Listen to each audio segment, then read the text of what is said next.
I've always been the type of person who gravitated towards really strong female characters, and part of the reason why I ended up enjoying horror movies is because of the ladies that were in them. I enjoy seeing women survive in dark places, and most of the time, since it tends to be a male slasher and a female victim, there's this big phallic issue about the woman having to fight and claw their way from penetration, which I find interesting now as an adult. Anyway, there are many, many women that could have made this list, and because my last video was so long, I had 13 options, I cut this one in half, so we have 6. Just like the last time, I'll also link to you with a list of all the women that would be on this list. Some of them with longer bios than others, as well as the notes from this episode. So just thank you so much for watching. If you like, please like, subscribe, and all that good stuff. And like I said, I'm going to keep trying to put out more and more content. There'll be 2 more Halloween videos tomorrow, all about witches, all of my favorite witches from anime, from television and movies, and in literature. And then the 4th one is going to be my sort of more educational video, smarter video about race and horror films. If you enjoy and want to see who my 6 favorite final girls are, here we go. Helen Lyle from Candyman. Helen is sort of an odd choice because she doesn't actually survive the film, but I picked her because she's not the usual sort of young final girl type we get. She's an academic, she's married, she's someone with a really strong sense of moral justice. She's an adult. Her crime in the film is really just seeking out knowledge and not really believing in the myth of the Candyman until it starts to kind of destroy her life. And, the Candyman, like I said last time, only really comes because Helen doesn't believe in him. And so he's forced to kind of take control of, both the Cabrini Green projects and her. And I think what makes Helen such a great character is that she could very easily be a white savior in this franchise because she's a white woman among a lot of black people. But it doesn't come off as forced as I think it could have been. She doesn't think that she can just save everybody, you know what I mean? She doesn't think that she can just expose this. I mean, and to a degree, she's also using them for her thesis. She's not completely morally good in that sense. But by her saving that young black baby, giving up her life, instead of being a complete victim of the Candyman to save this young child, it makes her become a hero in that way. And she just saves one life, you know what I mean? She doesn't, fix poverty, she doesn't fix gentrification, she doesn't even fix the Candyman. She doesn't even fix, those problems. But she does save this one life because she can at least do that. But I just find her to be really interesting. And in the end, even though she dies, she's not really dead because she becomes a folk legend because, people make one of those mosaics to her. And because of that, she's able to kill her husband, her ex-husband, who left her and cheated on her with one of his students, by becoming a Candyman herself. So it's Jamie Lloyd and Laurie Strode. I'm going to be totally honest with you. I didn't want people to be mad at me for putting Laurie lower than Jamie, because I was going to. It would be, if it was going to be 7, it would have been Laurie 5 and Jamie 4. So I put them together because Laurie is iconic. She's one of the first, real scream queen final girls to enter mainstream. I love her character. Jamie Lee Curtis is amazing as her. I love her till today. And while I think that she's really good, and she would have been on this list regardless, I think that Jamie is the more interesting final girl because of, one, the parallels between herself and Michael that come up in movies 4 and 5, but also, unlike Laurie, who doesn't really know who she is and what's going on, Jamie does have to deal with people knowing that she is Michael Myers' niece, that she has that stigma and that fear, that she could inherit his darkness, that she could be as evil as he is. And we kind of get a hint of that being a possibility when she picks the clown costume to begin with, which I would be like, bitch, put that shit down. You not gonna be no clown. But, she's a wild card. Laurie, she's very pure, very good. We never worry about her being corrupted. Jamie, she can be. I mean, we have, Michael possessing Jamie, gets Jamie to stab her foster mother wearing the costume. Loomis tries to fucking shoot her because, even though Loomis is the good guy, I just don't like Loomis anyway. He's just he's too much to me. But, there's this darkness in Jamie that we never had to worry about with Laurie, and I love that about her character.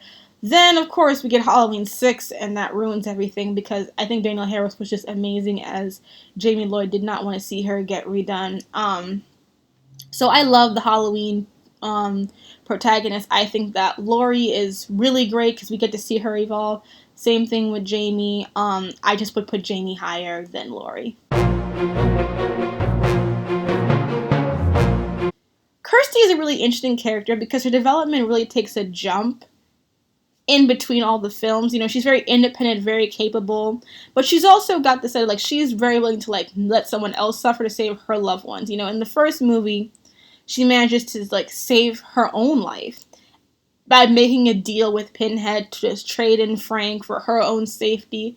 She understands how to use and manipulate this world around her, which I think is really interesting. I think like that's something I like about Nancy as well.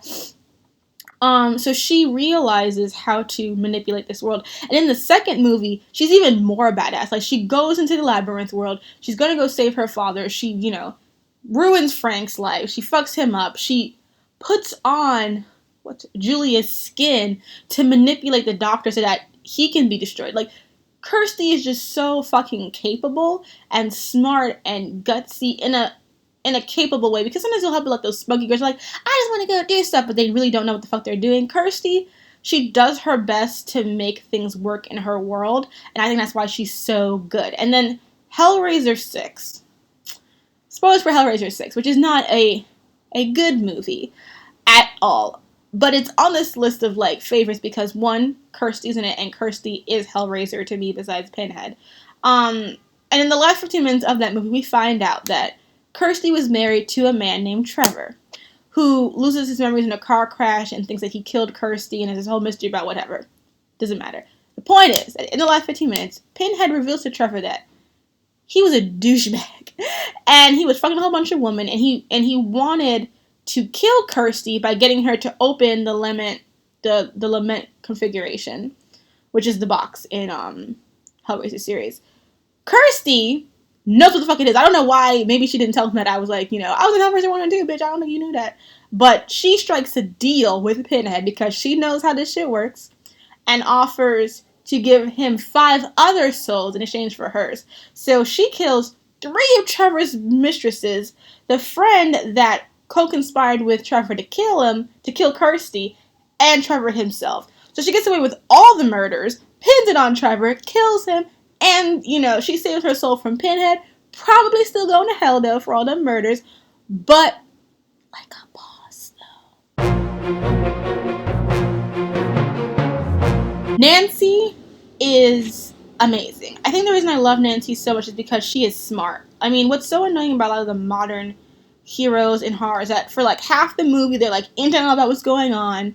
They don't know, you know, they're like, maybe it has something with that. No. Nancy very quickly understands what's going on, and she learns how to play the game by Freddy's rules. Like, she can pull out the hat. She understands, like, if I touch him in the dream, I can hurt him in the dream. If I pull him into my world, he becomes flesh. Like, all of that stuff. Like, she gets it so quickly and how to, like, stay awake, all that kind of stuff. It's kind of like, yes, girl, you got it. And it's also very frustrating because everyone around her is so very dumb. And don't listen to what she's saying, and you just want Nancy to make it and survive because she knows what she's doing. And then the whole part where, like, she's, like, home aloneing her house with all the, like, positive measures, really funny, but really endearing because she's going to survive, and she's gonna get Freddy, pull him in, she's gonna fuck up all his shit, and she's gonna just save the fucking day. And I love that because it shows how she wants to stay alive, and she gets to be an active player in the game. She's not just a passive victim. She seeks out Freddy to destroy him. She takes the game to him. That's how I like my final girls. I never really see Sue in, like, final girl lists are really categorized as a final girl overall, but I think she's one of the best because she actually goes through a character arc in the one film. It doesn't need a whole series to, like, drag it out. She herself, you know, goes through being at first one of Carrie's antagonists, then tries to redeem herself by giving Carrie, you know, that one moment of happiness, which ultimately spares her life but damns everybody else. And Sue's character is the only character that's consistently good in all the adaptations, like even in the shitty remake, even in that TV show, even in the like the Rage 2, like Sue is a good character because her only real crime is being swept in this kind of like moment of like human mass thinking of like, they're all talking to this girl, I'm gonna do it. Like, she's not an inherently mean person, but she doesn't make excuses for that. She sees that in her and wants to make it better. And because of that, because she sees like, I did this was me, I have to fix it, that saves her. And ultimately, you know, she fails at saving the day because she's a fairy tale character in a horror film. Like, Stephen King always calls like Sue the godmother, and I agree. Like, she's trying to be the fairy godmother, save the day, but the world is just too fucked up. Sue's life has been forever and eternally fucked because, you know, in a lot of movies, people will lose their friends and they'll be able to move on. I think Scream kind of does this, where like Cindy will lose like Tatum and her black friend in the second movie, but she'll keep going on. Whereas Sue, you kind of get this idea that after this whole event happens, she just becomes insular and shuts down, and she doesn't really know how to grow, how to move forward, except to hope to tell people what happened so that doesn't happen again, and that the people will learn to be careful. And also the fact that in the end, these are all kids, you know, being punished for just being bad kids. Mentioned in my previous video, I watched Scream later in life, even though it was probably one of the biggest horror franchises of my youth before like the Saw movies came in, and like, you know, that was the big thing, then Paranormal Activity, so on and so forth. And I was a huge baby growing up, and the Ghostface Killer mask scared the shit out of me. So when I finally decided to watch the movie, the only really image I had of Sidney was the Sidney with a Y from the Scary Movie Incarnation.